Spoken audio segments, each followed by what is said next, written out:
This is the third video I'm covering in the series of Becoming a Yogi. If you have not listened to my previous two videos on the difference between a sannyasi and a yogi and the 4 stages of a yogi, I would recommend you watch those videos first before watching this one. It'll just help you to understand the topic better and importantly, make the path of becoming a yogi a reality. In the Gita, after listening to Krishna, Arjuna the warrior is keen on becoming a yogi. He prostrates to the divinity in Krishna and says, "We spend our lives differentiating people, judging people, good versus bad, man versus woman, fair versus dark, and so on. Is it even practical to rise to the stage of a yogi? Where can I see all the souls within you and this universe as one common fabric?" Arjuna says, "Reason I ask is because control of the mind and sense organs is easier said than done."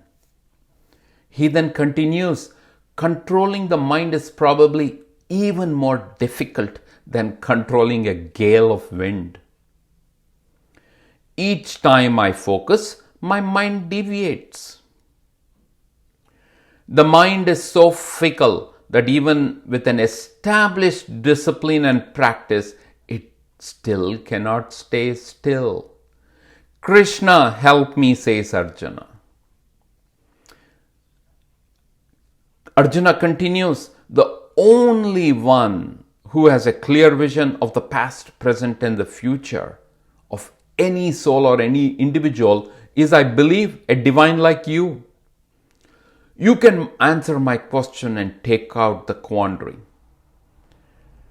That is when Gita gives a priceless advice on how to become a yogi.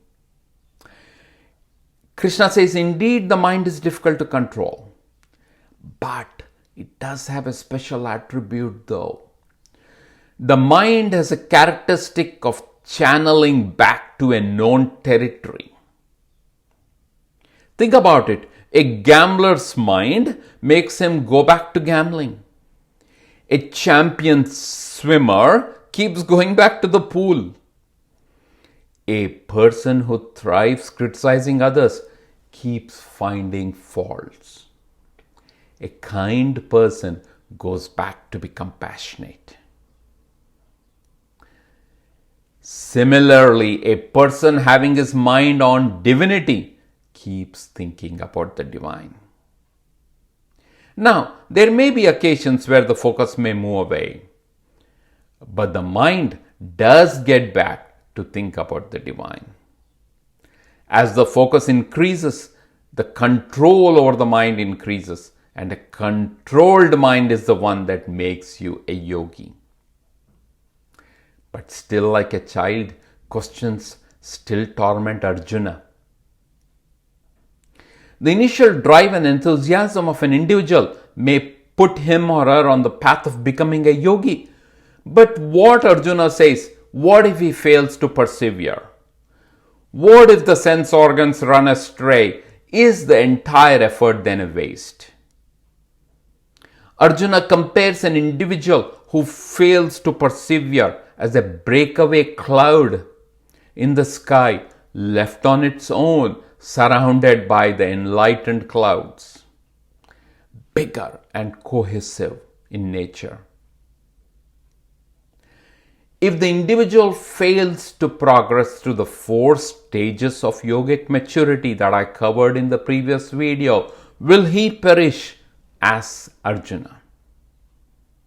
You see, the Gita is always clear and definitive in its answer. A person on the path of becoming a yogi may deviate at an early stage or even at a later mature state.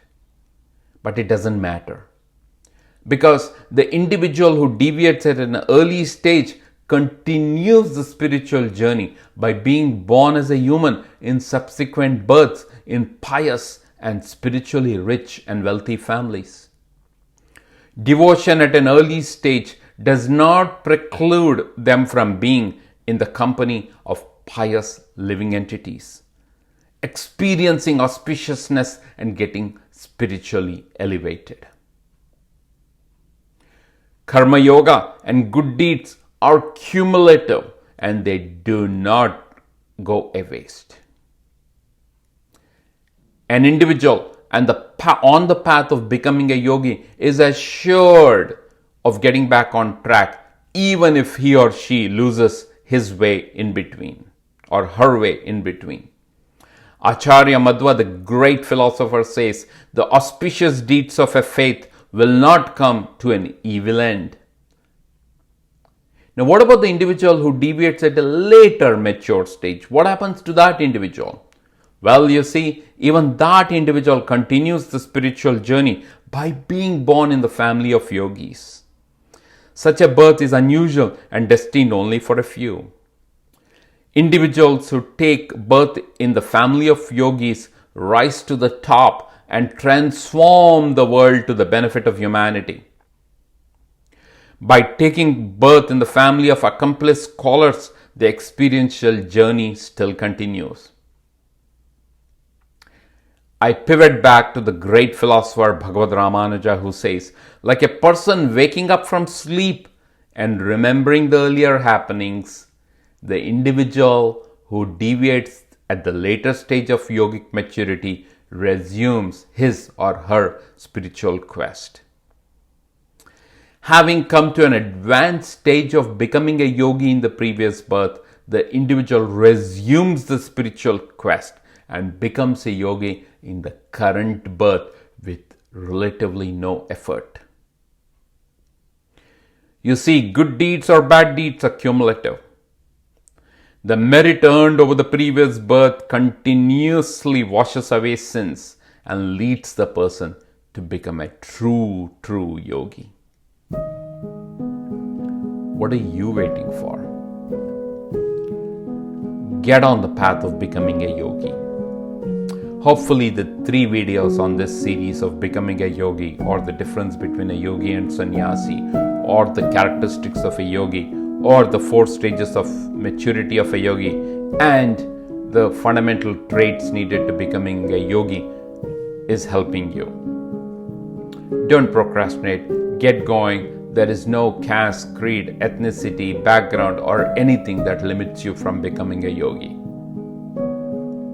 A yogi is any day superior to a sannyasi or an ascetic.